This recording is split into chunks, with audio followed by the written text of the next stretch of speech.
today we will finish up the last section lah of this class. So my class has started from research proposal, research process. Lepas tu kita dah buat, we have done descriptive statistics, inferential sikit, and then and today will be the last one lah, which is advanced statistical analysis. So advanced statistical analysis ni, it's more kalau you tengok dalam your research process, this is towards the ending stage lah, di mana you dah dapat your data, data pun dah ada, and you have collected all your data, you have cleaned up all your data semua dah dibersihkan, everything is done. So now you are going to analyze this data. Okay, so you analyze the data. Tapi most importantly, before you start collecting your data, you must understand, you must have in mind what you are going to analyze. Takut nanti you have your data tapi you do not know what to analyze. In statistics, there are so many tests. Banyak test yang ada. Okay, so if you choose one test, sometimes that particular test is not relevant to your study. Sometimes it's relevant to your study, and then if macam saya dengan awak ni, saya rasa kita kurang background statistik. Okay, we are not lecturer statistik lah. So kalau orang pusing sikit je, kita dah takut dah. Oh, patutnya it's okay, tapi orang pusing sikit je sebab pemahaman diorang berbeza, so we get afraid. Okay, so today I will share with you advanced statistical analysis, certain points, and we hope that slide ni nampak semua? Okay, nampak. Boleh nampak, boleh. Okay, so we will try to understand a few terms, and daripada terms tu we will try to let you know which or what are you supposed to do in this stage dah, in your analyzing state dah. Okay, so analyzing state, if you can master it, insyaAllah within 2 weeks you boleh siapkan chapter analysis tu. Okay, within 2 weeks you boleh habiskan analysis tu, provided data you dah ada, data tu complete, and you know what to do, and you, even if you don't know what to do, you know where to find it. Itu yang paling penting tu. Even though you tak tahu macam mana nak buat, okay, banyak memang, I have to admit, saya pun tak tahulah macam mana nak buat, tapi you have to know where to look for the sources.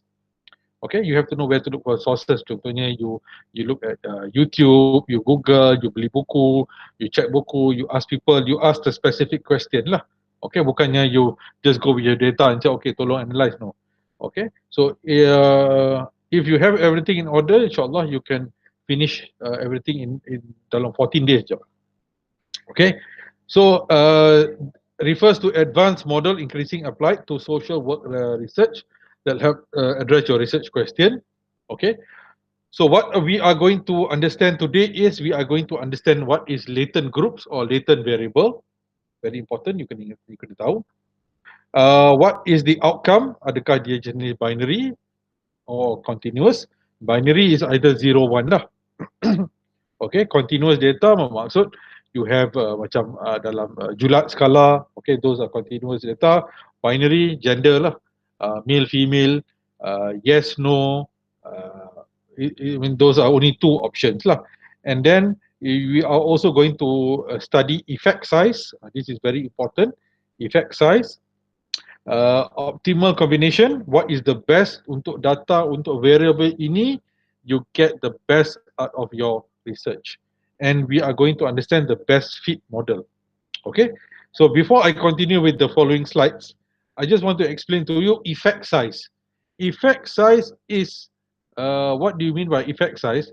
Effect size ialah, let's say from your research you find out, you come up with a new item. Okay, a new, katakan you have come up with a new product. Saya pakai example ni lah, handphone Okay, handphone ni. Let's say dalam computer science, setelah research itu dibuat, dia dikeluarkan dengan satu phone.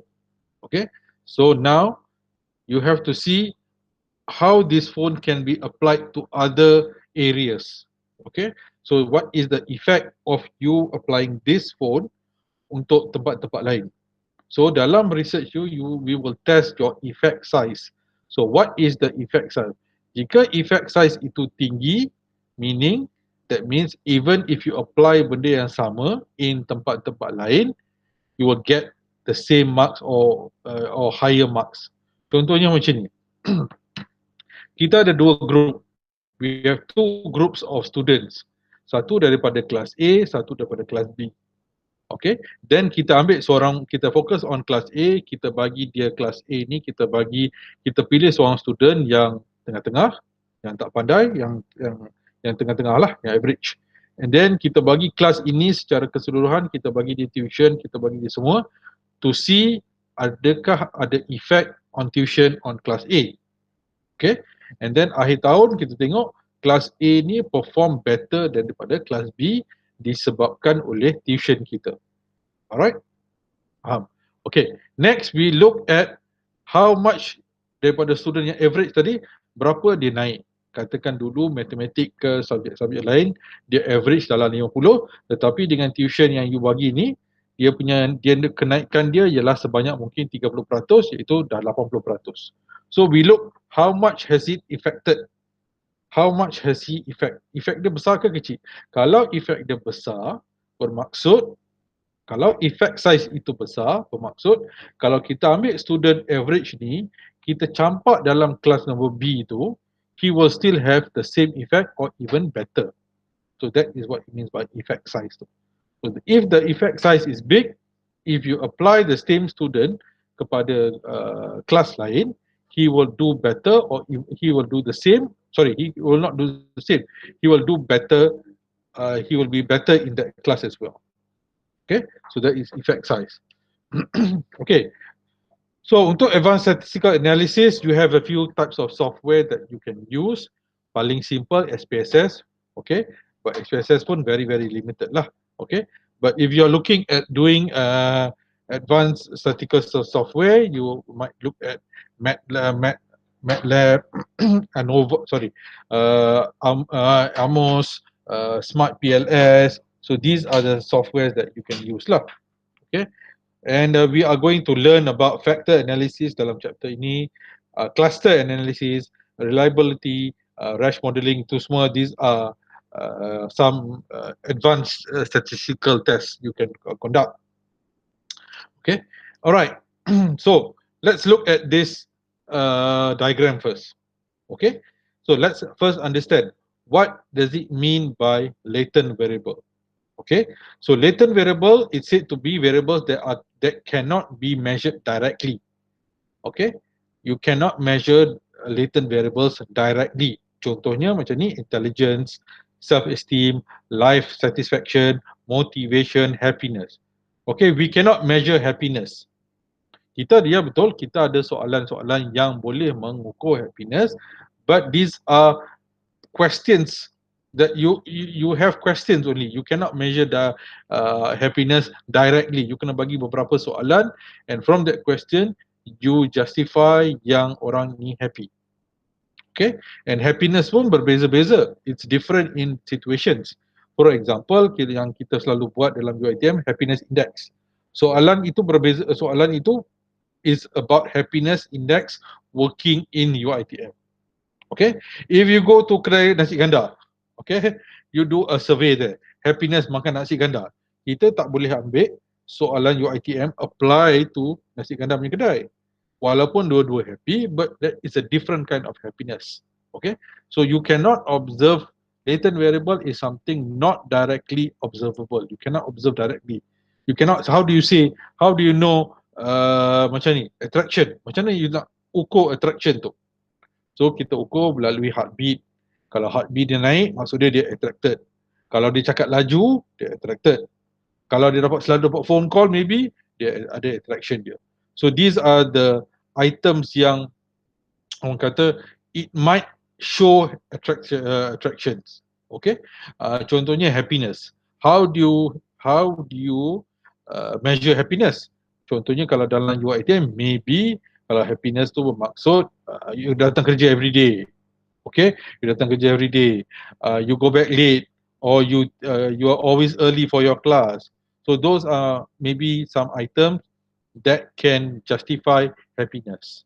Okay, Measured variables, observed variables are measured lah. So mana yang you boleh ukur.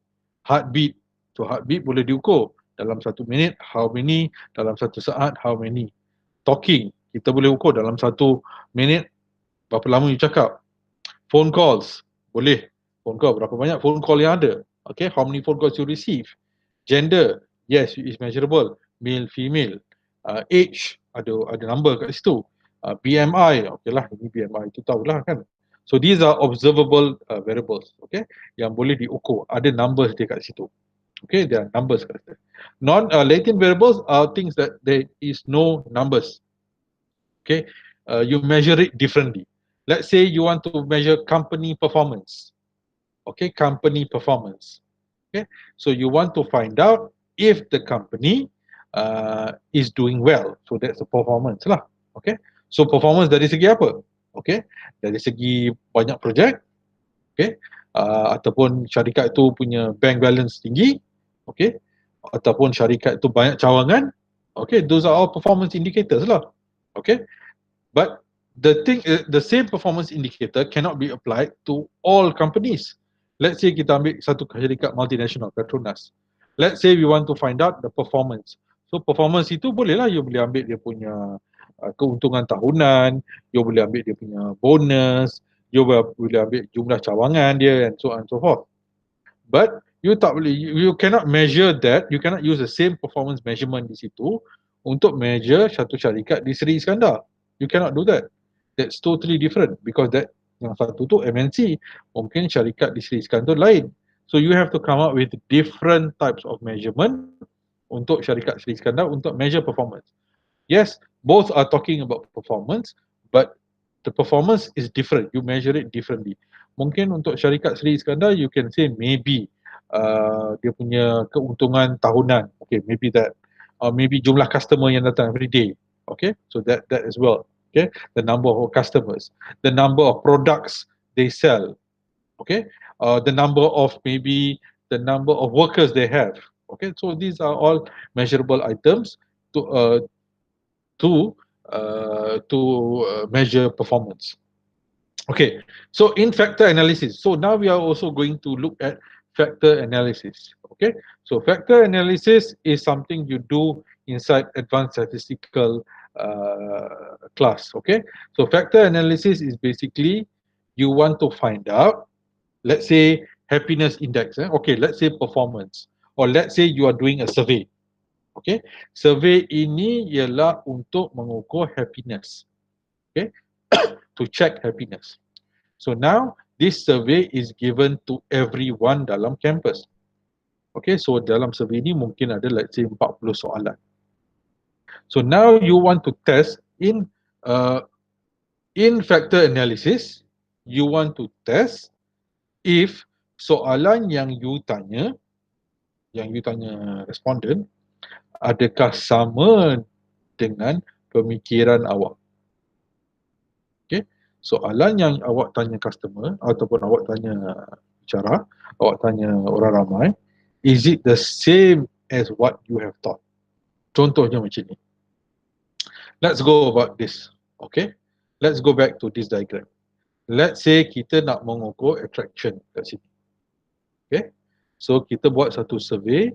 Dalam survey tu ada soalan-soalan pasal heartbeat, ada soalan-soalan pasal talking, ada soalan-soalan pasal phone call. Okay, so these are three things you want to measure. So awak mengatakan bahawa based on your research, you have found out that in order to measure attraction, three elements atau three variables must be present, iaitu heartbeat, talking and phone calls. Okay, so based on this, we have said that three variables ini can lead to is an outcome of attraction. Okay, is an outcome of attraction. Right? So you buat satu survey. Dalam heartbeat mungkin ada 3 soalan. Dalam talking ada 5 soalan. Dalam phone calls ada 5 soalan. But these questions are looking at heartbeat, talking and phone calls. Tapi bila you bagi orang baca soalan tu, orang tak tahu jawapan tu apa, orang tak faham soalan tu. People don't understand what you're writing. So you buat factor analysis and to find out adakah apa yang you tanya orang sama dengan pemikiran orang tu. Okay? Adakah apa yang you tanya orang sama dengan pemikiran orang tu? Okay?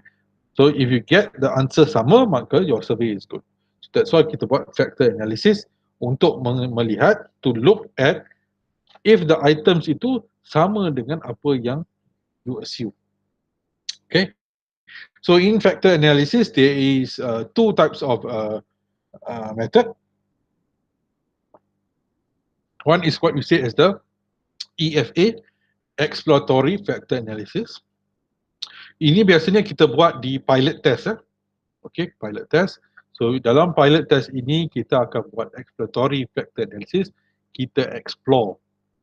So there we will use a software. Kita pakai SPSS pun boleh. Kita letakkan semua item and kita ask SPSS to run, and kita akan tengok adakah soalan-soalan ini fall into the respective variable. That's why saya katakan di sini look at entire variance. Variance itu, okay, nanti I will explain what is variance. Variance itu basically the item numbers lah. Okay, I'll explain to what is variance later. Tapi we are looking all the questions. Okay, we are looking at all the questions and we want to see which item falls accordingly or which item is not the same. Okay, I'll give you another example. Let's say yang biasa saya pakai dalam kelas ini is you want to lose weight. Kita nak lose weight. Okay, and apakah 3 cara untuk lose weight? Satu, kita puasa, fasting. Yang kedua, kita pergi cycling. Yang ketiga, kita makan, eat less. Okay, eat less. So for 3 variables ini, okay, 3 variables ini, saya tanya, dalam satu variable saya tanya 4 soalan. 4 soalan, 4 soalan. So in total I have 12 questions, 12 soalan. Okay, so saya bagi pada responden saya seramai let's say 50 orang. Tetapi when I get back my response and I do a factor analysis, I do a principal factor analysis whereby I put all the 12 questions, saya letakkan sekali and saya run application tu. Saya lihat soalan eating jatuh dalam fasting. Maksud dia ialah bila orang jawab soalan pasal eating, people assume that soalan tu pasal fasting. Bila orang jawab soalan pasal fasting, they assume benda itu pasal eating. So dia dah lari dekat situ. Okay, so we want to find out which item is the best. Or there is one usage of PCA. Satu lagi usage of PCA ialah we want to find out which item ini yang paling strong, yang paling tinggi. Okay, I'll show on the later. And then we have also another method which is called the common factor analysis, or we just say FA, factor analysis lah. Yang ini you masukkan 12 item tadi, but you tell the software 12 item ini tergolong dalam 3 categories, 3 variables. So dia akan rotatekan and then you come up with the answer. So that's why we say as shared variance. And then once kita dah dapat yang bahagian ini, the first part ni, bahagian atas ni ialah for pilot testing. Once you get your survey done, you dah buat PCA, you dah buat factor analysis, dah cantik semua, and then you buat confirmatory factor analysis. Yang ini ialah the actual survey. The actual survey yang you ambil, this is where your CFA comes in. So you do your hypothesis testing di semua di sini lah. Yang exploratory ni, you want to explore. Normally we look at pilot testing. Okay. Any questions so far?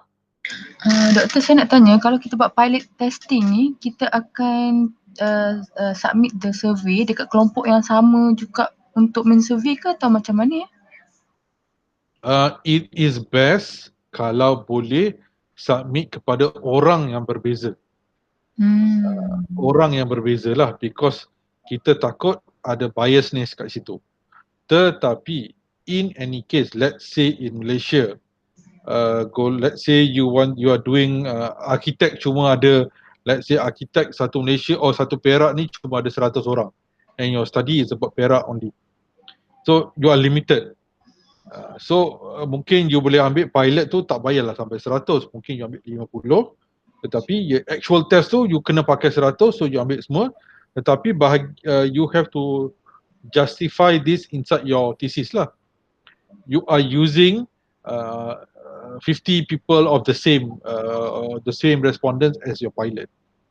So mungkin itu akan ada biasness kat situ lah, tapi even though tidak digalakkan, but if that is dah tak boleh nak buat apa, it is possible, boleh, tak ada masalah. But you have to justify lah and say that memang tak ada orang lain kat situ, and maybe you can say takkan ada bias sebab it has been quite long ke, mungkin dah sebulan 2 bulan berbeza ke, it's okay ke, ataupun maybe you can say I took only half of the population. Okay, I did not take everyone. I took only half of the sample. I did not take everything. So boleh justify kat situ. So tak ada masalah sebenarnya. Kalau maksudnya kita akan run untuk factor analysis ni, kalau kita buat questionnaire, kalau kita buat macam interview, boleh juga. Interview is a different type of factor analysis. Factor analysis is surely done for survey. Ini memang sure lah. Tapi kalau untuk interview, untuk soalan-soalan interview, dia ada beberapa teknik. Okay, antara teknik yang I'll just tell you, antara teknik is, let's say you buat soalan tu, and then sebelum you buat soalan tu, adakah soalan tu nak bahasa Melayu ke bahasa Inggeris? That's one. So you have to get a translator lah. Okay. Yang keduanya, you test run the survey questions with experts. So expert kat sini does not mean can be or it can be experts from academic pun boleh. That means you boleh ambil let's say seorang prof yang ataupun academician yang paling yang hebat, you boleh run simulation. Maksudnya you tanya dia soalan, you interview dia apa, you boleh run macam tu, atau you ambil satu expert di luar tapi you takkan interview dia balik. Faham? That means you ambil lah satu, let's say arkitek contohnya lah, you ambil A.R. Azman lah. You ambil dia, you tanya dia soalan, semua okey, betul lah soalan ni. Kalau I tanya soalan ni macam mana? Oh, you faham okey macam ni. Okay, dah. So soalan tu dah verify dah. It's a good question. Dia sebagai seorang arkitek pun dah faham, language pun okey. Okay, so now you want to go for the actual survey, actual interview, you tak boleh ambil dia dah. Ataupun let's say you pakai academician. So you pergi, you cari prof yang dalam arkitek, okay, let's look at the question. Oh, ni soalan dia, no lah, tukar-tukar lah, semua. Okay. And then you specify lah in your writing, kata you have done expert review. Namanya expert review. Expert review to verify your survey question, your interview question, and expert review has given macam ni lah, has given ada macam changes ke, explain macam tu. Okay. Alright. So where was I? Okay. Okay. What is EFA? Identify nature of constructs that underline responses given in a questionnaire, determine set of items, a group of items, generate factor scores that represent underlying construct. Masya Allah, susah. Okay, so let's look at, this is how it looks like.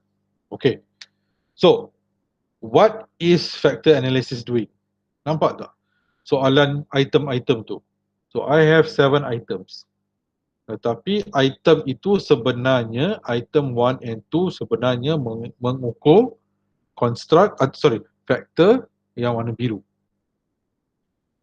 Item nombor 3 yang kelabu, 4 and 5 yang the yellow one, 6 and 7 silap betul. 6 and 7 sepatutnya hijau, okay. So sepatutnya macam itulah. So that is how I foresee, okay. So when I did my pilot test, I did a factor analysis. Tengok arrow tu dah berubah dah. Maksudnya soalan ini dah jatuh pada yang biru, soalan nombor 5 jatuh ke 6. What does that mean? That means orang yang jawab soalan 5 tu beranggapan biru dan hijau. Jawapan tu they thought it on this way. Okay, so statistically this is wrong. one item needs can only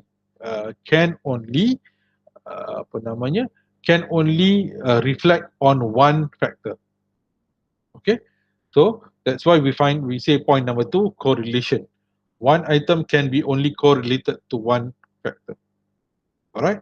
So example, positive correlation may be that the more you exercise, the more calories you burn.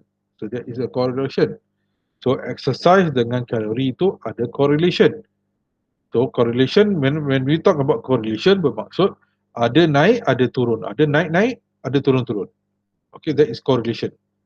That means adalah number yang naik di sini, akan ada number yang naik di sini. The more I eat, the more sleepy I feel. Eat and sleepy. The more I cycle, the more I lose weight. The more you exercise, the more calories you burn. Okay, that is correlation. So when we all talk about correlation, bermaksud there is a naik turun. Cross loading bermaksud item atau soalan berada di dua-dua tempat.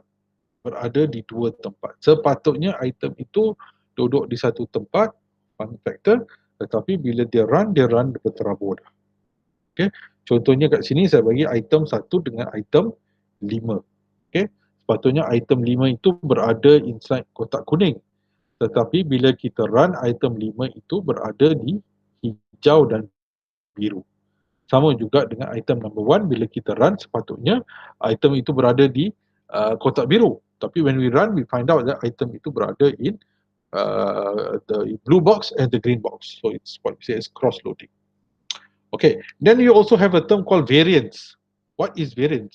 Variance itu bermaksud how far the data itu daripada average. What is the variance? Okay, so contohnya macam ni lah. Let's say you have 5 orang student dalam kelas. Okay, so let's say you have 5 orang student and each student you ambil dia punya age. Okay, so you ambil dia punya age. So let's say lah age dia ialah 15. Okay, 15 and semua orang 15. So 15 kali 15 is 75. Okay, bahagi dengan 5. Okay, bahagi dengan 5, so meaning average age dalam kelas tersebut ialah 15. Okay, average ini ialah 15. So daripada average, let's say ada student lain masuk, umur dia 12, umur dia 13, umur dia 14 dan so on. So average tu akan berbeza. So variance means perbezaan di antara umur seseorang itu dengan average tadi. Okay, what is that variance? Variance boleh jadi besar atau kecil. It can become a small variance or a large variance. Let's say we do the same exercise dalam UiTM Sri Iskandar, and we find out that the average male age in Sri Iskandar, let's say we put it at 40. Bermaksud average age in Sri Iskandar is 40. So if you have a positive or you have a positive variance, bermaksud it's very close, or if you have a variance which is very small, maksud age itu sangat dekat dengan, it's very close to the average tu. So that is a small variance. Kalau variance itu terlalu jauh, that means it's not considered lah. Dah terlalu jauh. Contohnya macam budak baru masuk. Let's say budak yang baru register semalam, yang baru start kerja semalam, umurnya 21. You nak ukur dengan Prof Dollar. Prof Dollar berapa umur dia? 65, 67 kan. 40 tahun beja. Variance tu sangat besar. It's a big variance. So kalau item yang variance sangat besar ni, we do not take. It's a huge variance. So you tak boleh membawa sebarang maksud. Okay. So kita ambil variance yang paling dekat dengan average. Okay. So what is the variance number? We can do it in SPSS and it will show us what's the best option. Okay. So this is how we do factor analysis.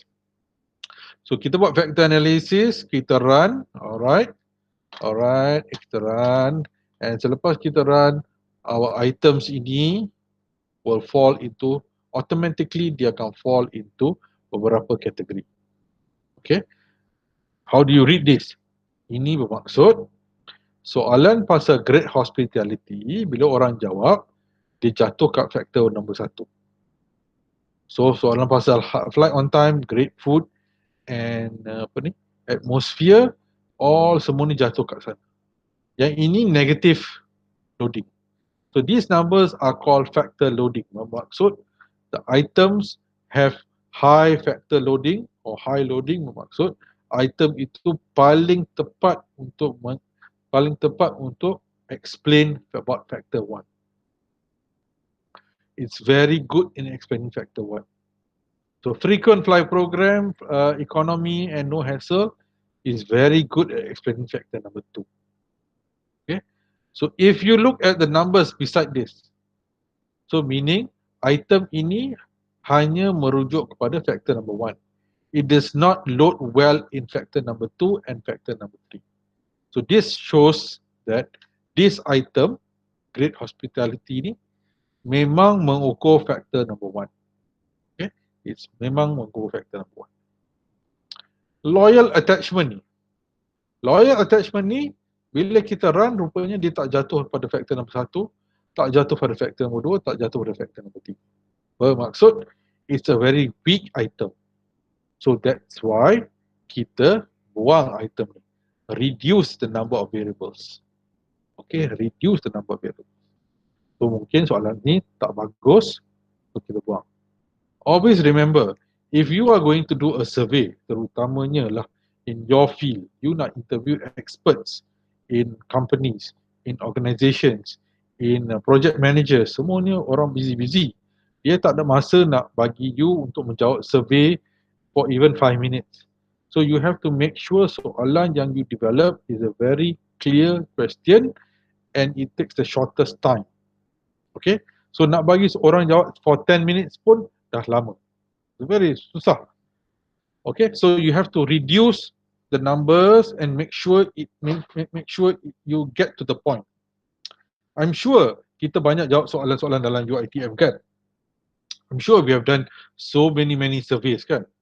Okay, and banyak soalan-soalan dia kan. Kadang-kadang kita buat, kita let go. Kan? I'm sure you have done that. So this question sometimes bila you buat banyak sangat soalan, people will get put off. So that's why kita buat factor analysis. Mungkin dari 40 soalan, we only need 20 questions. And 20 question ni boleh menjawab soalan happiness balik. Maybe it's possible. Okay, so that's why we do a factor analysis. Okay. Right. Alright, so next we go for another example. So variable name saya ialah company performance atau construct. Okay, so is a variable same as a construct? Yes and no. Sometimes a construct is different. Sometimes a construct can also be a performance. Okay, so can we use it interchangeably? Boleh, tak ada masalah. Okay, so in this question, I want to measure company performance. So saya bagi responden saya question dalam Likert scale 1 hingga 5. And asking over soalan-soalan, dua jenis soalan saya tanya. Ada soalan saya tanya rarely, strongly agree, not very often and under budget. Okay, so mungkin saya tanya soalan pasal budget, frequent, strongly agree, very often, over budget. Okay, saya tanya 5 soalan. How would you rate the quality of the project deliverables? How would you rate the quality of the timeness of the project deliverables? Yang pertama pasal quality yang dikeluarkan, yang kedua pasal time. Maybe project tu siap awal ke apa. How would you rate the project's overall costs? How would the company project met its predefined scope? Our team had few misunderstandings about what to do. Okay, so all of this refer to company performance. Macam mana saya tahu? Saya baca dalam literature and saya jumpa soalan ini and saya agak okay, this is the best question that is good for company performance. Okay, so ini pasal company performance. So saya buatlah satu pilot tadi. So bila saya buat pilot tadi and I do a factor analysis, saya dapati bahawa ya betul semua item ini jatuh sekali. Okay, jatuh dalam satu factor. Jatuh inside this factor. Let's say example lah, this one here. So I am sure now I am sure that items ini is measuring company performance. Let's say semua item ini measure except for question number 3 or maybe question number 5. Maksudnya this question is totally not relevant for that company. So that's why mungkin orang tu dia jawab satu ke apa. So loading dia tak ada or maybe it's just off. So maybe this question is not relevant for that company performance. Maka kita keluarkan. We can take it out. Okay. So you cannot say that ini soalan yang sama, or let's say for example kita ambil soalan-soalan happiness index UiTM, kita copy paste and give it to USM. It does not work that way. You want to find out, yes, you can find out the same objective pun sama. To find out the happiness index oleh staff style USM, to find out the happiness index oleh staff style UKM. But you cannot use the same questionnaire. Okay? You cannot just tukar logo and tukar ni, tak boleh jadi macam tu. It does not work that way because certain questions are only relevant to UiTM. Certain questions are only relevant for UKM. Okay, so you cannot use, even though it's about perform happiness, you cannot use the same one. Okay, even company performance pun, maybe dalam kajian ni on your research, you want to find out company performance based on projects deliverables. How many, what is the quality of the project? Okay, quality of the project. Memanglah semua projek dia boleh deliver, tapi maybe the quality is bad. Okay, the company is doing very well, dia ada 10-20 projek setahun, tapi semua projek-projek dia punya deliverance sangat teruk. Maybe construction company yang buat rumah tu, okay, yang buat rumah tu, maybe they have dalam setahun ada 3-4 projek. Okay, is a very well known company in Ipoh, for example, tapi dia punya rumah substandard. Okay, substandard rumah. Okay, is very bad, the condition is very bad. Paksa panggil Cik Azrul untuk bagi talk lagi macam mana nak tengok rumah rumah yang substandard ni. Okay, so that company performance you cannot use, it's different. Company performance, even though soalan sama, is different in different sets of company. Okay, so principal component analysis, okay, so it's statistically driven, so based on statistics. Kita tengok numbers tu, kita we are satisfied with the number, so kita ambil includes correlated variables with the purpose of reducing the number of variables. Okay, so kita nak reduce the number of variables and reduce the number of items. Okay, and we also want reduction of items. Okay, next. So sekarang we have done EFA, Exploratory Factor Analysis. So daripada 50 soalan, kita dapati bahawa 30 soalan lah yang terbaik. Baki 10 lagi, 20 lagi, or 10 lagi tadi tu, is not good. This is not measure mark. Meaning, you only need 30 questions to measure something. Cukup 30 soalan. Okay. So, in confirmatory factor analysis, it is used to test whether measures of the construct are consistent with the researcher's understanding of the nature of that construct or factor. Allows researcher to test the hypothesis that a relationship between observed variable and the dying latent constructs exists and is about theory driven. Okay, sebelum tu, let me just go to one diagram. Okay. Saya bagi awak seminit untuk look at this diagram before we pasal balik. Okay.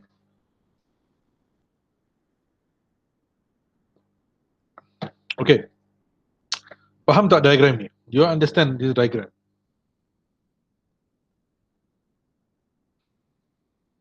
So in this diagram, we have two constructs, dua construct, iaitu loss weight and anorexia level.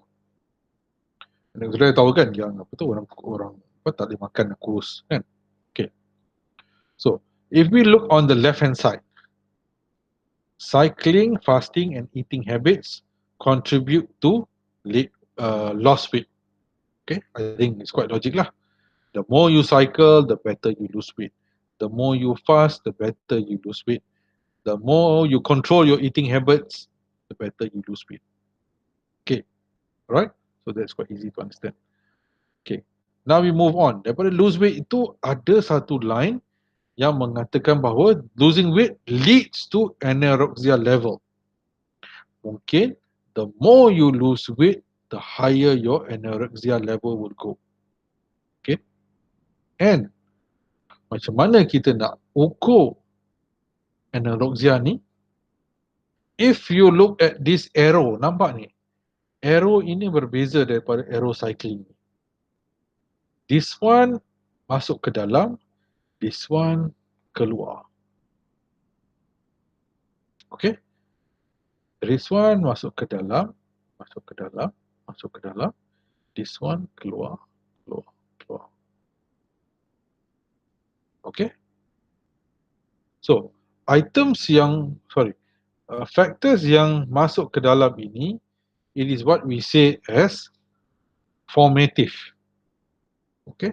Formative factors or formative variables. Okay, formative. Why is it formative? Sebab it forms that construct. It forms that, ia membawa, ia membina, okay, it forms that particular construct or that particular variable. Anorexia level ni is what we say is reflect dia. That means with anorexia ni kebanyakan orang akan rasa ashamed, kebanyakan orang akan rasa guilty and failure. This is the reflect. Okay, let's say we want to check BMI level or we want to check secara mata kasar, we want to check if that person is suffering from let's say dia ada masalah pernafasan. Okay, masalah paru-paru lah for example lah. Let's say ini mungkin tak betul lah, tapi just to make you understand let's say secara mata kasar we want to check if that person have lung problem. Okay, so kebiasaannya by default people with lung problem ni dia akan bernafas. Okay, dia akan bernafas laju. Bila naik tangga satu tingkat pun dia bernafas. So those are the reflect. Ini kesan sampingan dia. Okay, orang yang bernafas laju ni mungkin kesan sampingan daripada dia punya paru-paru yang tak betul ke apa. Okay, and maybe dia punya air muka tu berbeza. So this is kesan sampingan. So anorexia level ni is called reflective because the arrow points outwards, keluar. Okay, keluar.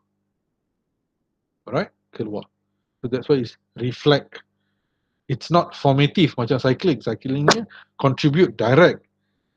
Anorexia ni it's reflective. Okay, alright. Yang keduanya E ni. What is E?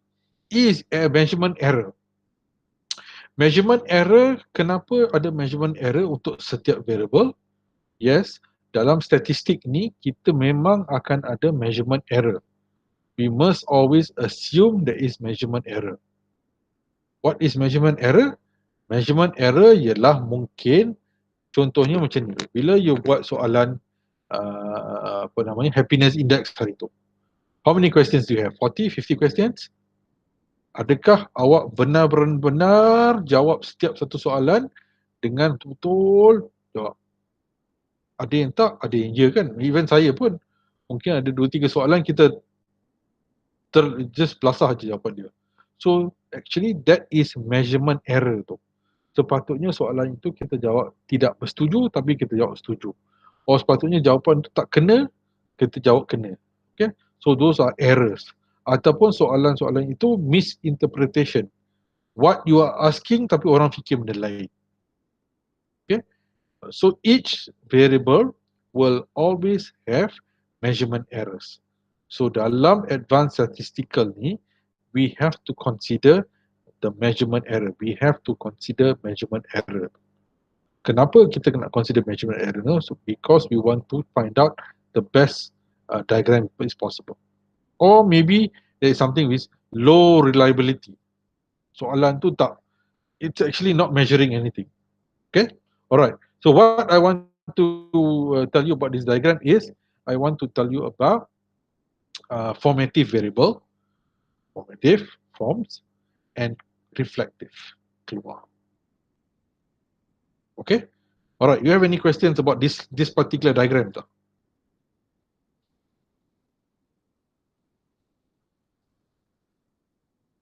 Ada soalan pasal diagram ni? Doktor, maksudnya yang dotted line color merah, color hijau, color biru ni dia reflects kepada yang measurement error ni ke? Itu belum lagi. Yang line-line color ni belum explain lagi. Belum lagi. Line-line color ni pula. Okay. Ada soalan lain tak sebelum saya masuk line-line color ni? Okay. Doktor, satu, let's say kalau macam yang lost weight ni kan dia construct punya ni kan? Ya. Factor. So kalau let's say kita ada 3 ke 4 contoh macam yang anorexia level ni lebih kepada formative reflective okay. So macam contoh macam tadi yang ada 2 ke 3 slide sebelum ni doktor ada tunjuk macam dia ada 2-3 factors yang apa tadi atas lagi yang ni kan ada cleanliness. Mana tadi yang ada cleanliness. yang cleanliness dengan food quality. So macam mana kita nak identify whether dia akan pergi ke cleanliness atau food quality ni based on kita punya data yang kita collect daripada survey dan masukkan dalam SPSS tu ke? Yes. Dia ada 2 method. Ini sebelum you buat ini sebelum maksud dia data ni dia ada 2 method. Satu, you masuk dalam SPSS and then you ask SPSS to run and then dia akan automatically run according to factors. Itu yang pertama. Yang kedua ialah kita boleh specify terus kepada SPSS, kita boleh specify ada 5 variable, ada 3 variable. So automatically dia akan masuk. Tetapi kita kadang-kadang masuk, kadang-kadang tak. So it depends lah. So but your question is how do you want to make sure cleanliness punya soalan ataupun waiting time punya soalan ataupun staff behavior punya soalan jatuh kepada cleanliness ataupun taste food, temperature dengan fresh food jatuh kepada food quality. Yang itu memang kita tak boleh buat. Kita cuma that one you have to make sure your question is really clear. Satu. Yang kedua ni orang yang jawab tu betul-betul faham pasal taste food. Kiranya maksud doktor sebelum kita run the survey, the questionnaire, kita masukkan dalam SPSS dulu untuk dia keluarkan factors tu. The factor is done only after your pilot. Okay. Because before pilot kita tak ada data. After pilot, yes, you masukkan and then you run the question, you run the item lah. Okay, dan baru dia akan keluar daripada waiting time, cleanliness masuk ke waiting time, cleanliness, staff behavior masuk ke cleanliness yang kali biru. Okay. Yes, correct. Haziq macam ada soalan tadi? Saya nak tanya pasal diagram tadi. Yang measurement error tu, let's say katakan kita kena consider kan. Ini kita low reliability kan, maksudnya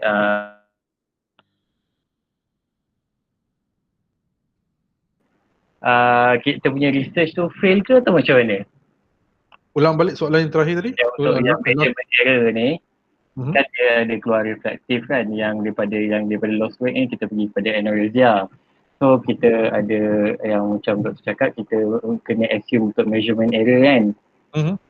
Okay, so maknanya kalau ada measurement error ni maksudnya kita punya construct tu fail ke atau tak mencapai apa, sebab kan kita dah buat pilot test tadi kan. Yes. Okay. Saya tanya yang tu. Okay, alright, good question. Okay, saya jawab soalan Haziq and Syamimi saya tambah sikit. Setelah kita buat pilot test, so daripada 50 item kita buat and kita dapati bahawa kita dapat factor loading, kita dapat 30 item je.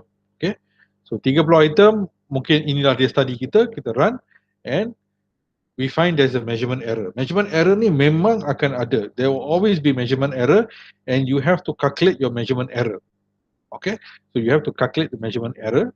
Bukan you calculate lah, the system will calculate for you. So if the measurement error is small, fine. If the measurement error is high, so does that mean our study failed? No. Does that mean our item is not good? Probably. Does that mean we have to repeat? No lah. Okay.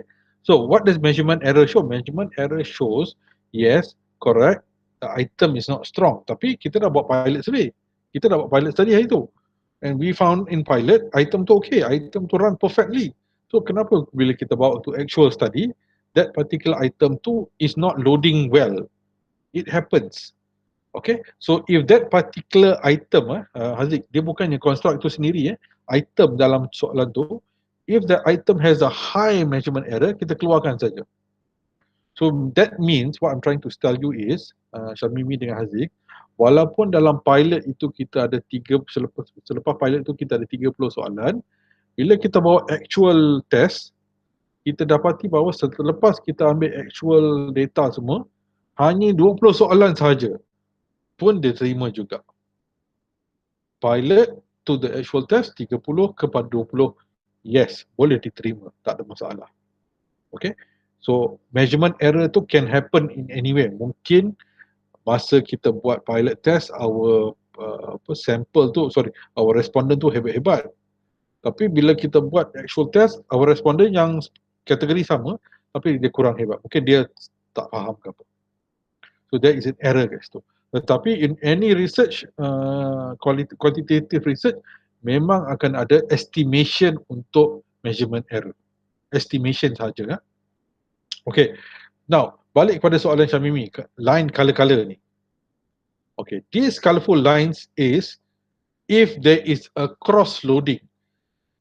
Walaupun kita dah buat pilot test, tapi when you run the actual test, they could be cross-loading.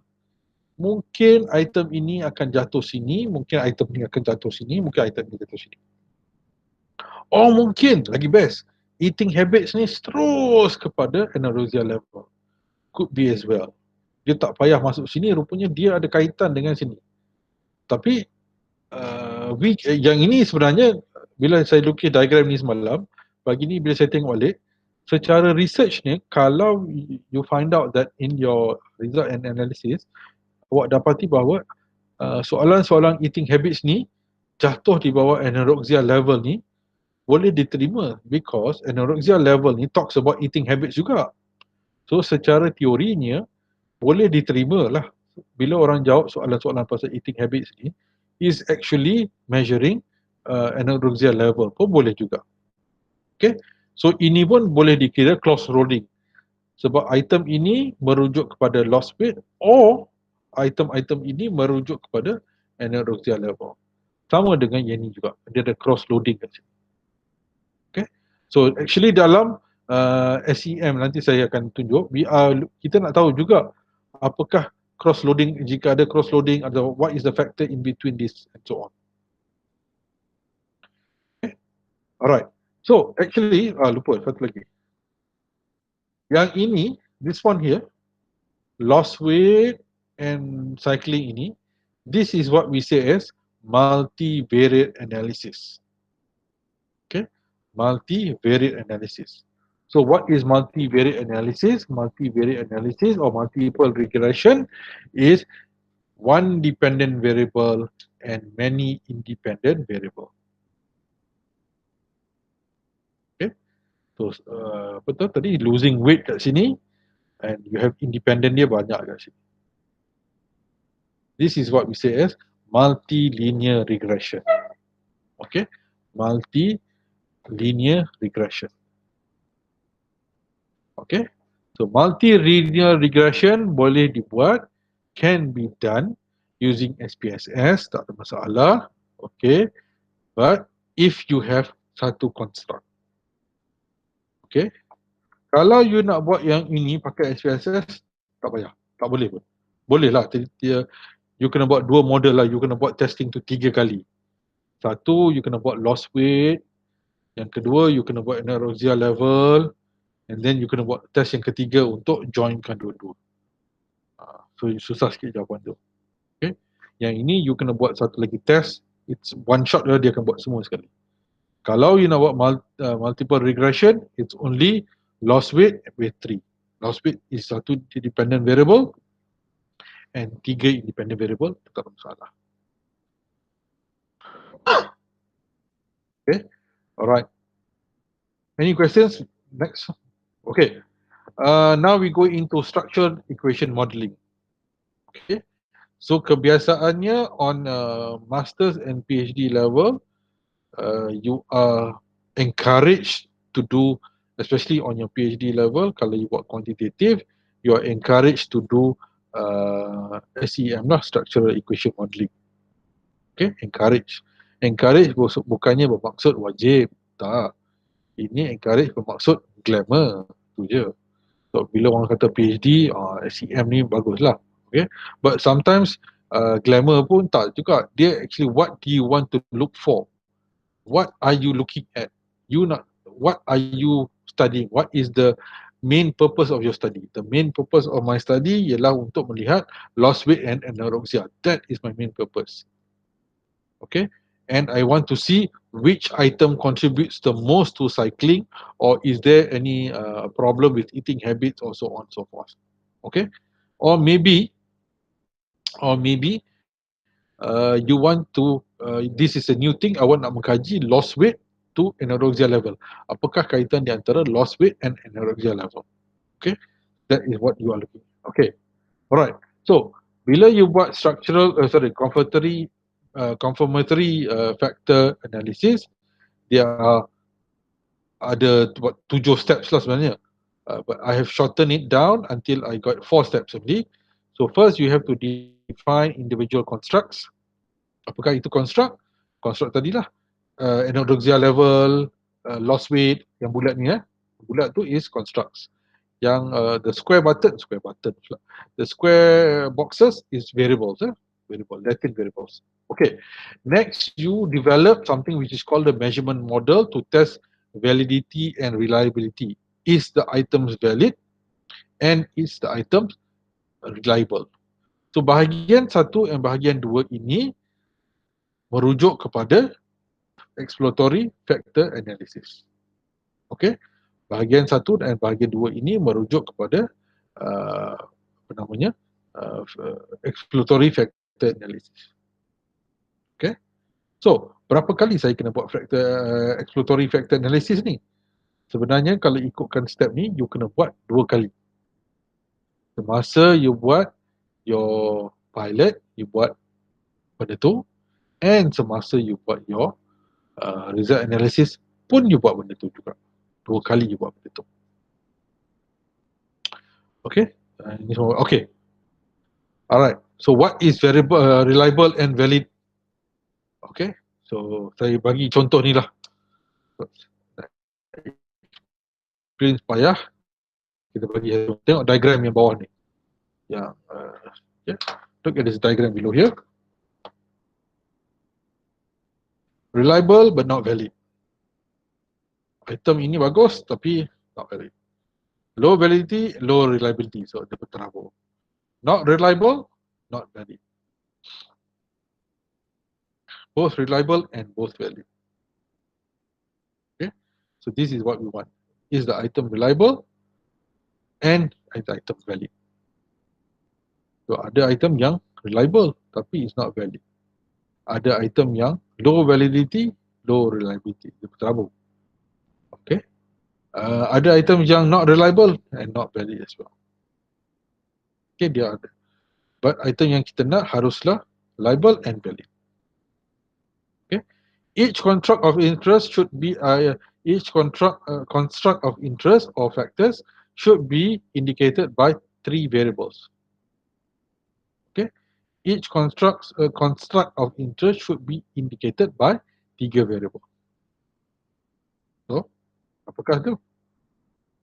3 variable jelah ni.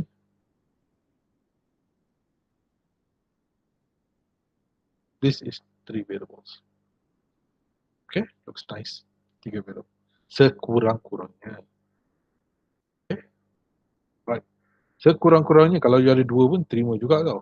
Okay, and we want to measure goodness of fit. Goodness of fit maksud dia ialah determine the sample data truly represents the wider population. Okay, truly represents the wider population. Because whatever kita nak buat dalam research ini, kita nak to wider population, kita nak bawa ke arah population. So dalam balik pada ni ya. Dalam structural equation modeling SEM, so we will first do the measurement model. Dalam measurement model ni kita akan buat validity test and reliability test. So there are few kinds of reliability test and few kinds of validity test. Okay. So yang kedua-dua ni disebut dalam measurement model. Okay. Once you do the measurement model, you do the structural model pula. What is structural model? Structural model ialah what you want to find out. Okay, so these are all your questions. Nampak ni, questions semua dah hebat.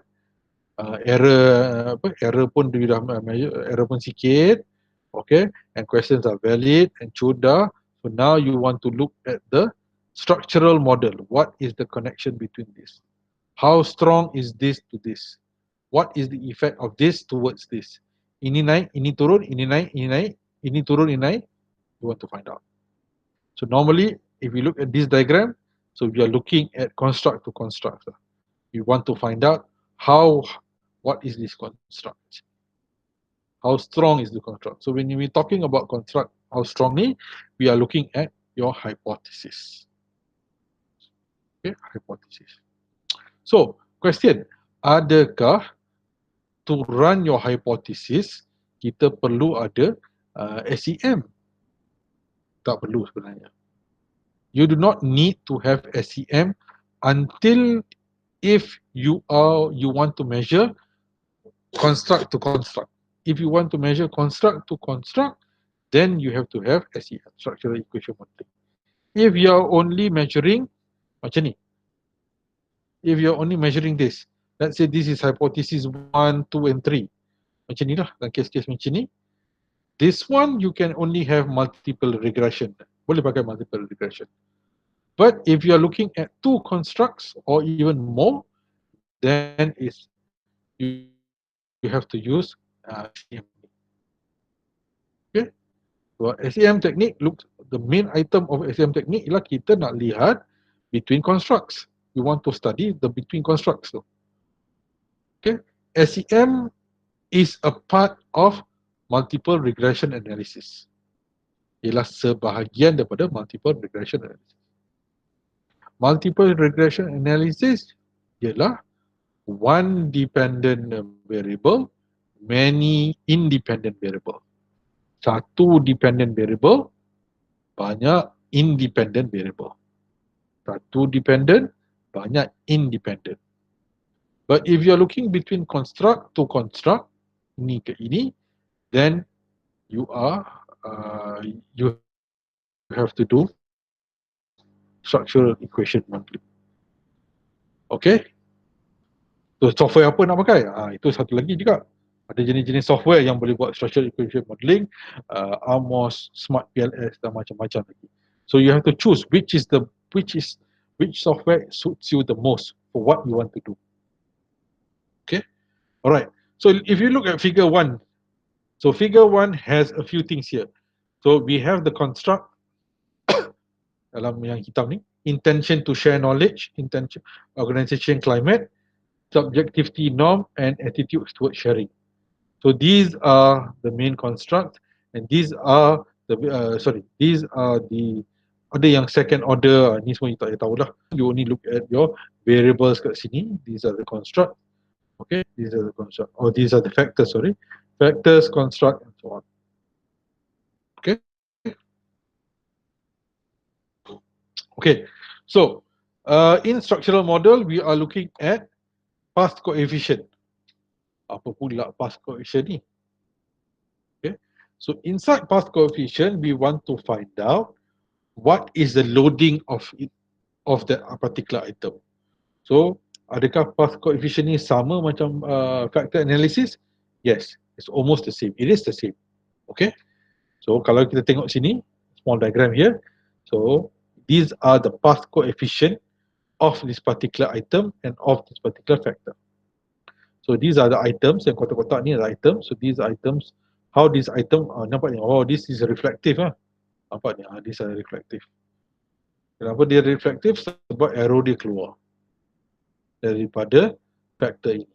Daripada factor ini, arrow dia keluar. So these are the items. So items ni nampaknya cute. Dia lebih pada 0.5 is good enough dah. Okay. And then you also look at tadi apa? Explain variance and explain variance. So what does explain variance mean? Explain variance mean how much of X is inside Y. Berapa banyak, kalau kita balik pada diagram losing weight tadi, dalam anaerobic tu berapa banyak effect of losing weight tadi tu. Berapa banyak explain how much of this macam mana orang kata penyebab anorexia ni, how much is from losing weight. How much is from losing weight? Let's say the explain variance is only at 20%, meaning we can justify that anorexia ni, losing weight dalam anorexia je cuma 20%. Rupanya anorexia ni berpunca daripada benda-benda lain. Mungkin psychological effect, mungkin putus cinta, mungkin makanan tak sedap, benda-benda lain. Tapi dari segi losing weight tu sendiri, it's only 20%. Okay, 20%. So that's why nampak diagram ni. X towards Y. That means dalam Y itu hanya 80% saja. And 20% itu mungkin dah, it's an error dah. Okay, dah error, ataupun it's only 20% baki and maybe that baki tu dah error dah. Okay, only 80%, it's only explaining 80%. Tapi dia explain high lah, maksud dia the effect of Y tu is very very high on 80% lah.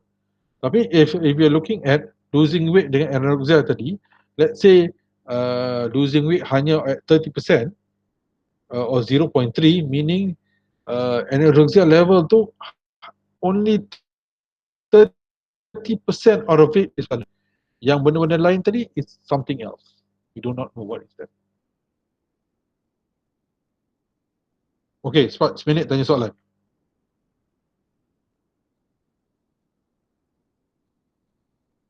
Dah lost ke belum lagi? Tak tahu, saya nak tanya lah.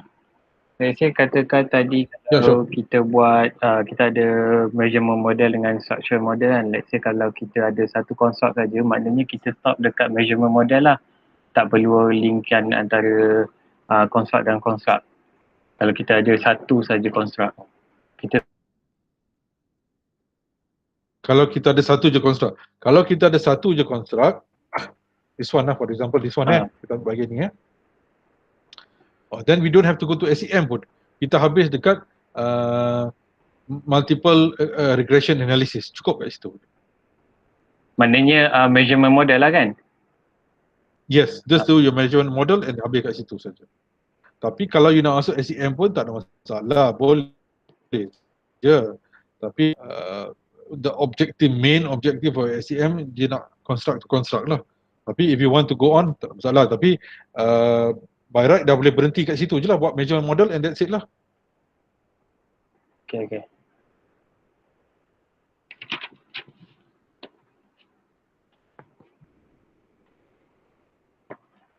Azrul, senyap je hari ni? Ada. Okay. Ada Okay.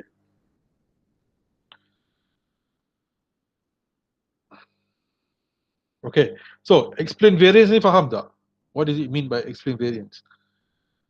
X and Y. So, when we see the explain variance of 0.89, it means 0.89, 89% of Y tu, dalam Y tu ada 89, sebenarnya ada 89% of X dalam tu tau sebenarnya.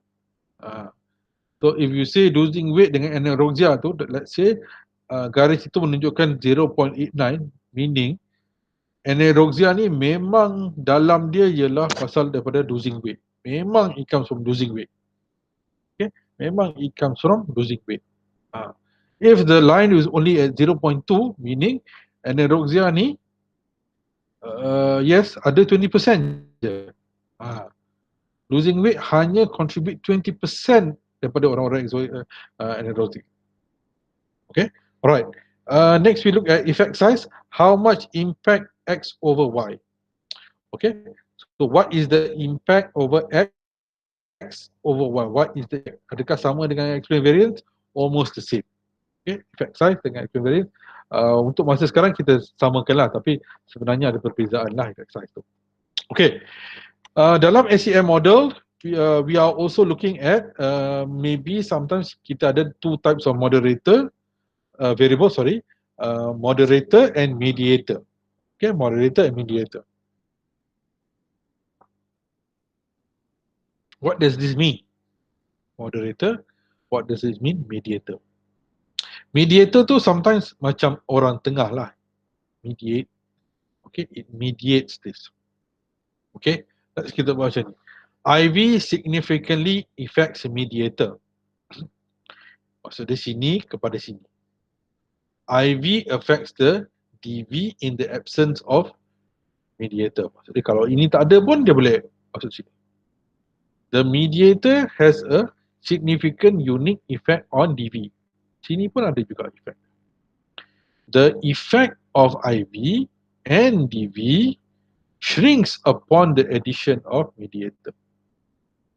Okay, meaning kalau independent kepada dependent boleh juga, tetapi kalau independent ni masuk mediator keluar balik ke dependent, then the effect of IV ni dalam ini, the effect size ni dia akan kurang kat sini kalau kita ikut mediator. Okay, mediator ni is something like the orang tengah lah, dia mediates. That means in order for you to get to one place, you go through one construct to another construct. So it means that's what mediator. Atau kita boleh masuk sini. Okay, that is one lah. Okay, moderator pula. Moderator is independent, dependent, and you have moderate kat sini. Moderate variable ini akan kena kat sini. Contohnya lah, okay, okay, let's say independent is online sales. Online sales. Dependent, dependent. And let's say independent is, let's say, buying. Buying, and moderator ialah trust. Okay, trust, kepercayaan. So, cara bacaan dia ialah the higher you trust, the more buying online. Okay, the higher you trust, the more higher buying online. Okay, sebab contoh macam ni, kita akan beli online. Masa kita start beli online dulu, kita tak trust. Kita tak trust Shopee tu. Kita tak trust Lazada tu. Tapi over time, we already trust Lazada, we've already trust Shopee. Over time, kita dah trust dah. Let's say kita buka another online, let's say kita buka Amazon. Walaupun kita tak pernah beli daripada Amazon, tetapi since kita trust Shopee and Lazada, kita masih beli juga. So the trust effect tu tinggi, that's why you buy online. Kebanyakan daripada kita sekarang, we buy online sebab we trust. The trust effect is so high already. When online shopping started years ago, our trust is very low, so buying to very little. Tapi over time ni sekarang ni, trust is high. So bila trust itu high, our buying towards online increases. So that is what we say as a moderator. Contoh kat sini je lah, the higher the task, the more setting difficult goal towards performance. The higher the task dalam satu syarikat, kalau kerja tu susah, maka setting difficult goal will be affect the performance. Okay, that is the moderator. Lagi tinggi ini, lagi tinggi efek dia ini terhadap ini. Okay, moderator. Oh, dah habis dah. Okay. So, let's go back to our diagram. First one. Okay, so what we have covered today, we have covered factor analysis, we have covered exploratory factor analysis, EFA, confirmatory factor analysis, Dalam tu kita ada principal analysis, PCA, principal component analysis, which look at the entire variance. Entire variance bermaksud semua variable yang ada, semua item yang ada. And then we look at kita ask software tu buat.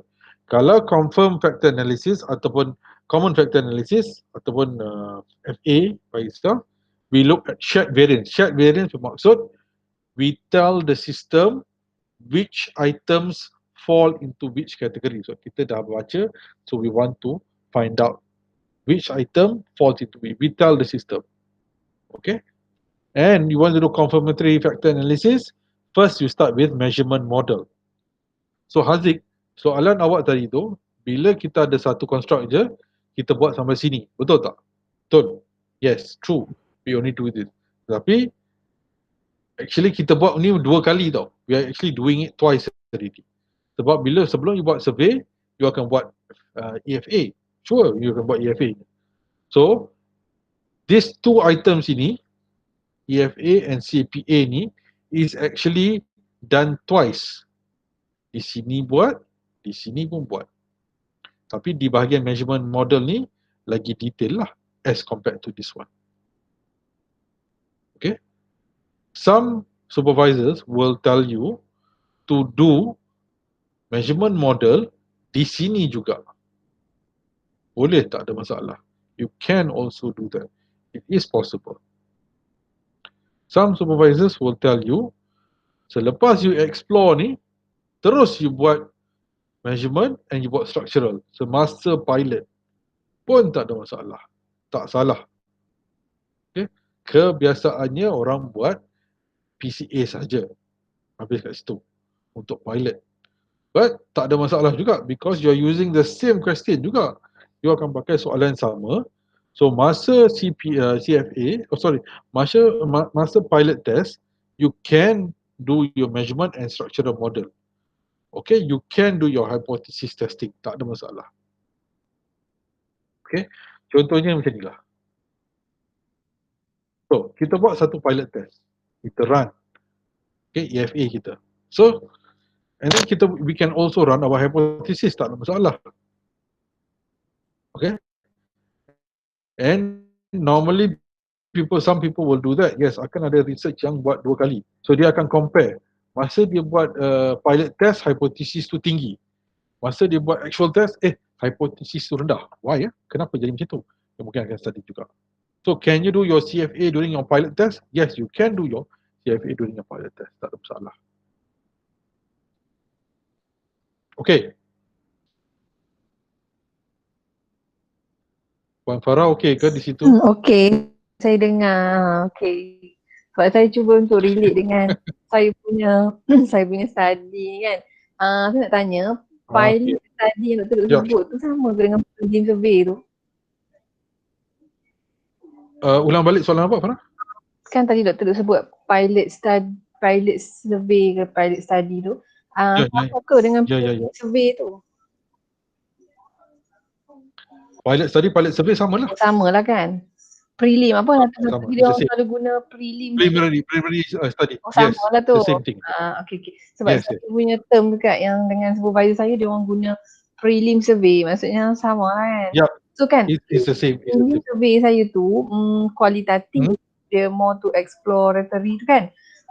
Responden. Yes. Bila prelim survey, responden adalah project team. Tapi bila masuk dekat main study nanti, boleh ke responden prelim dengan main study tu sama? Sama soalan macam Syamimi tadi.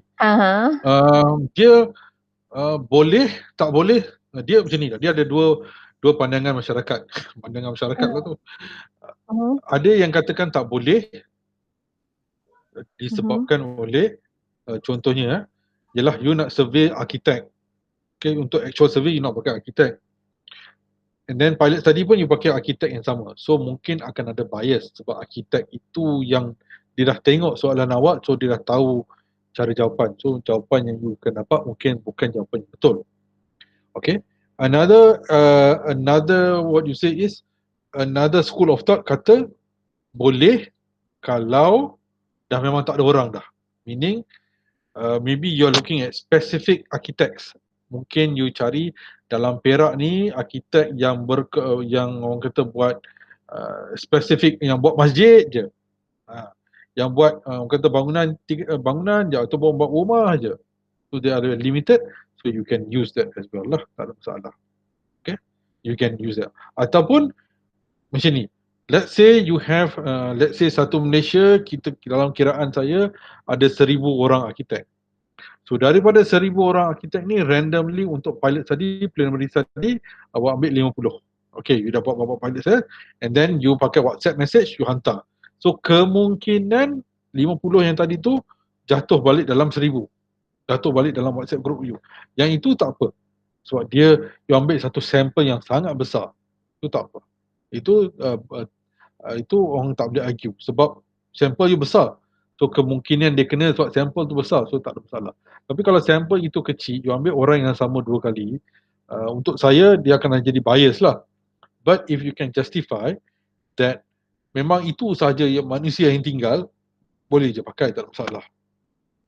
Okay. Sebabnya prelim saya betul nak masuk main study objektif 1 and 2, lepas tu nanti objektif 3 pula dia pergi dekat questionnaire pula, daripada yang objektif 1 and 2 tu pergi dekat questionnaire tu okey lah untuk saya adapt dengan multiple regression yang ada IVDV tu, macam tu lah. So far untuk perjalanan research design saya macam tu lah, dan sekarang masih dekat prelim survey tu lah. Tapi saya confused sebab yalah, dari sekarang saya punya person tu macam doktor cakap lah, itu je manusia yang ada tu kan. Saya tengah fikir kan, sebab tapi objektif 1 and 2 saya tu betul memang orang ada satu grup tu lah, tapi bila questionnaire keluar nanti saya pergi kat orang lain pula, memang direct tu memang terus orang lain lah, tak bukan orang yang sama. Cuma saya nak make sure yang prelim dengan main study tu saya nak orang yang sama je. Tapi yang nak pergi kat questionnaire tu, yang tu dah yang dijawab oleh stakeholder yang lain dah. Stakeholder yang lain dah. Macam saya tu, bila saya buat saya punya study tu, saya melihat orang-orang yang bekerja dalam projek IT, buat orang-orang yang bekerja dalam projek IT yang virtual tau. So dia buat dia satu dalam team projek IT tu, tapi dia bukan berada di satu tempat. Maksud dia satu Malaysia, satu overseas, satu sini, satu sana. So that was my actual study. Tapi untuk saya punya pilot test, memang boleh cari orang-orang macam ni. Tapi saya pakai expert review saja. Saya pakai expert saja. Meaning saya cari artikel yang mengatakan bahawa pilot study ini kita boleh pakai experts in that field. Bukannya expert dari segi macam mana cakap, dia macam kita ambil contoh A.R. Razman lah. Dia expert arkitek, betul. He is an expert in architect. So sebagai seorang usahawan, dia seorang expert. But untuk pilot study, awak boleh juga cari experts yang macam pensyarah kita. Expert macam pensyarah kita lah. You cari expert, tapi bukan pensyarah yang muda. You cari pensyarah yang senior-senior ke, yang memang prof-prof ke, yang memang selalu buat selalu yang orang kata yang very deep into architect lah. Yang itu boleh. Those are expert reviews. Boleh juga, tak ada masalah. Tapi you kena cari lah. You have to write down. They have 10 years experience in architect ke, prior knowledge in architect research ke, boleh, tak ada masalah. That you can justify. So you tak payah ambil A.R. Azman untuk do your pilot study. You boleh ambil orang-orang arkitek atau pensyarah arkitek, atau orang yang research on arkitek, tapi dia dah buat research on arkitek very long, dah lama dah. So you can also do that, tak ada masalah kat situ. Okay, terima kasih doktor. Doktor, saya nak tanya, boleh tak doktor explain secara bahasa mudah reliability test tu macam mana?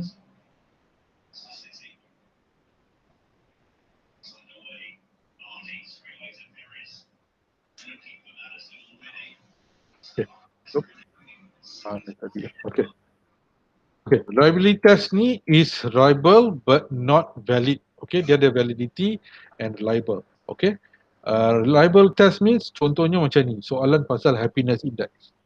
that is a very reliable test. That is a very reliable question.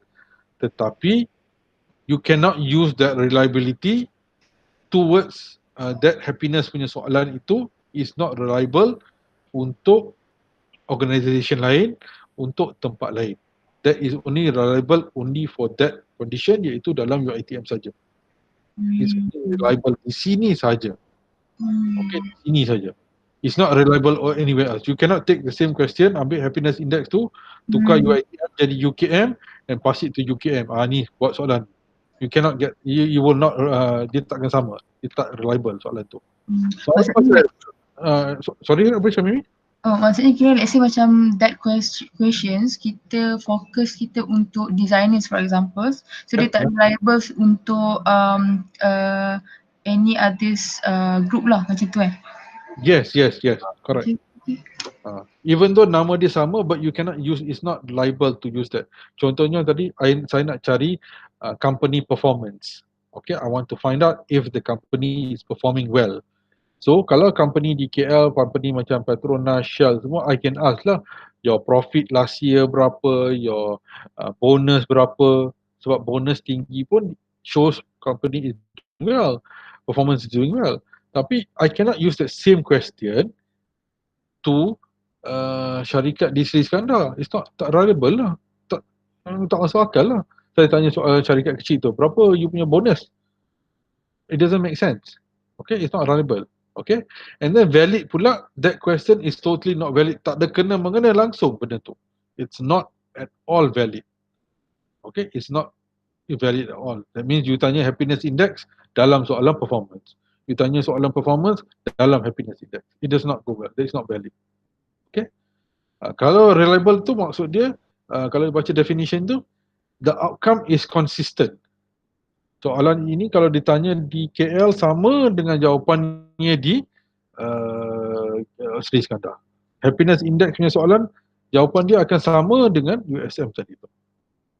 Okay. Dia lain pula. Okay. Is the same thing. That is lah. Okay, sorry, mana macam ada banyak benda nak tanya sebab macam memang nak tahu kan. Let's say macam I akan buat first preliminary survey through interview experts, and then from the data, but I nak keluarkan the variables, so I akan interview experts untuk confirmations on the variables. So I akan analyse through Atlas TI for examples lah, so I akan dapat dia punya coding kan, berapa variables yang confirm, yang mana yang akan keluar daripada original variables through LR2, and then next I akan develop for main survey. So daripada main survey tu, I'm not sure sepatutnya untuk kita guna from batch alpha tu waktu awal-awal ke atau fasa kita nak buat second main survey tu? Masa awal-awal. Awal-awal you buat ni. Mana diagram tadi? Combat alpha, you do it masa awal-awal. Di sini. Di principal component analysis, you do your alpha kat sini. Okay. You do your alpha kat sini. Sebab actually diagram ni, bila kita tengok betul-betul, PCA and measurement model ini sama sebenarnya, cuma nama berbeza. Apa yang awak buat di PCA, saya tukar statement saya. PCA and measurement model. So dalam measurement model, kita ada reliability test dengan validity test dengan a few more test. Okay. Termasuk factor analysis. Dalam factor analysis, dia tak sangat on talking about reliability or validity test. Tapi sebenarnya kedua-dua ni membuat benda yang sama sahaja. Okay, reliability test and so jawapan kepada Haziq and yang lain-lain, actually dalam PCA ni awak boleh juga buat measurement model lah, tak ada masalah sebenarnya. Tapi jarang lah ada orang buat, tapi actually boleh buat because you nak pastikan item itu betul-betul valid and reliable. So why not you do masa PCA tu?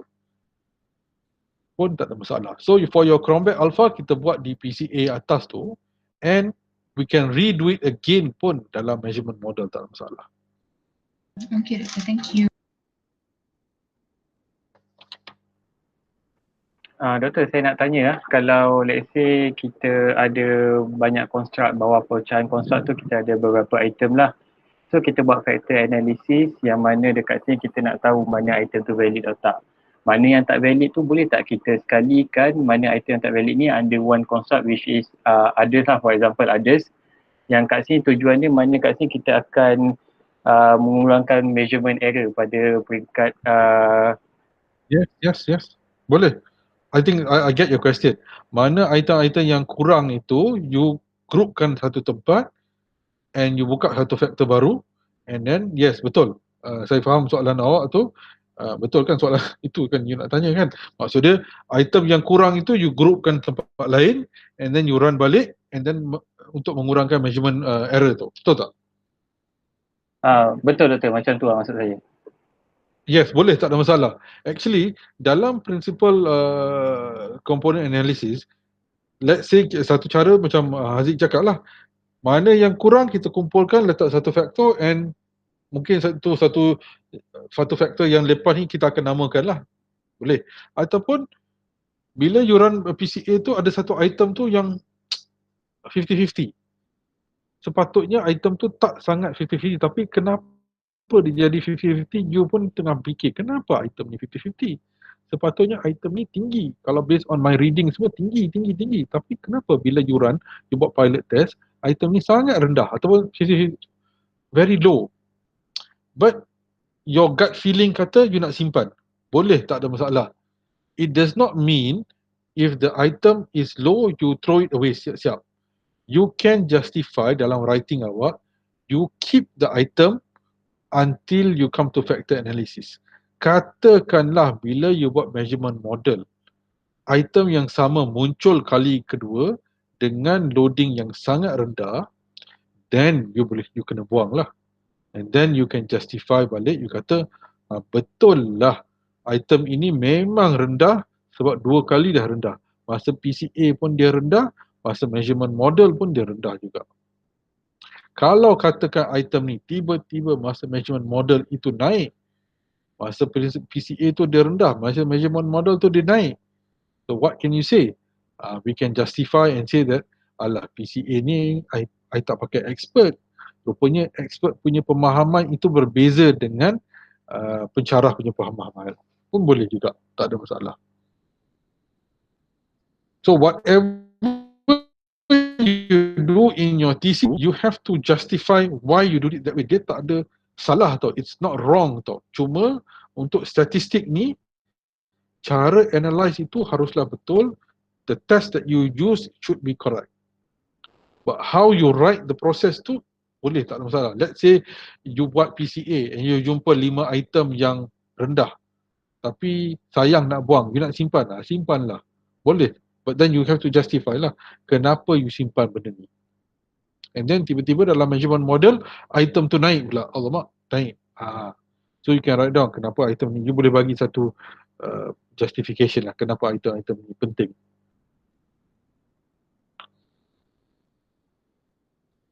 Okay. Any more questions? For Rizalinda, senyap je di situ. Saya ada, Doktor. Saya tak ada soalan. Okey. Okay, Cik Azrul ada soalan? Tak ada, Doktor. Okey. Tak ada konon. Okay, sekejap. Oleh sebab ini merupakan kelas yang terakhir, maka dengan ini saya declare yang saya kena bagi assignment. Soalan dia punya ni senang je. Can you all see this? Okey. Nampak. Ya, Doktor. Okay. Alright, so ini saya akan hantar sikit lagi dalam WhatsApp group. Nanti saya bagi ke Azrul. You boleh ambil daripada Azrul. Okay. Saya dah cari soalan yang paling susah lah. Inilah dia soalan yang paling susah yang saya boleh jumpa lah. Okay. So I just need you to tell me about these terms lah. Okay. What does it mean to say statistically significant at 0.01 level? Question number 2, explain and provide examples for type 1 and type 2 error. Question number 3, what is latent variable?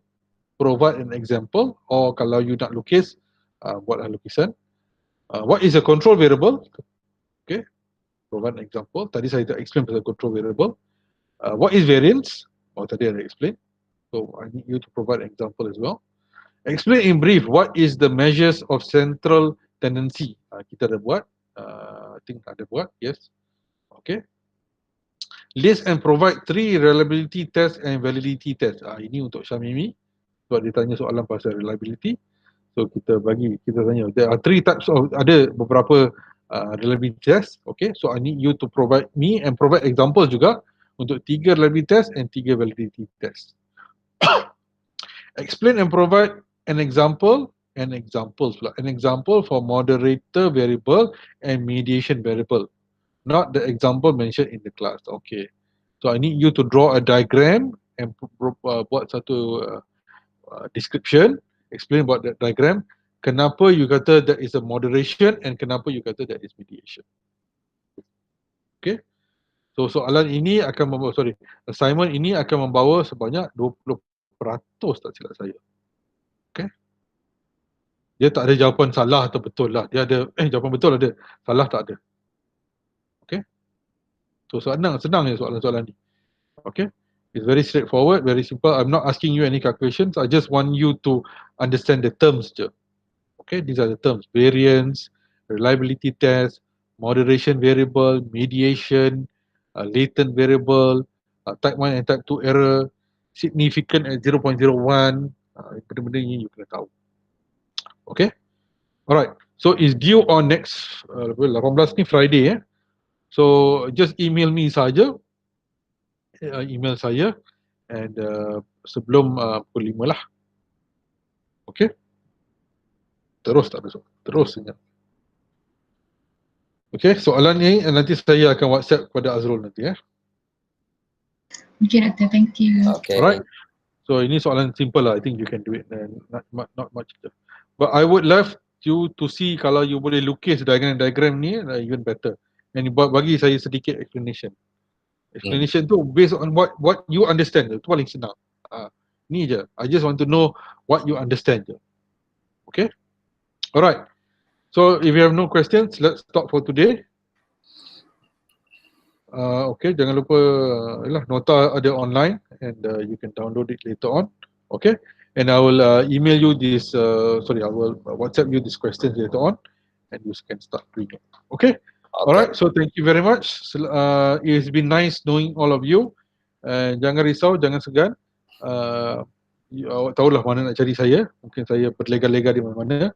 Tapi kebanyakan sekarang saya work from katil je.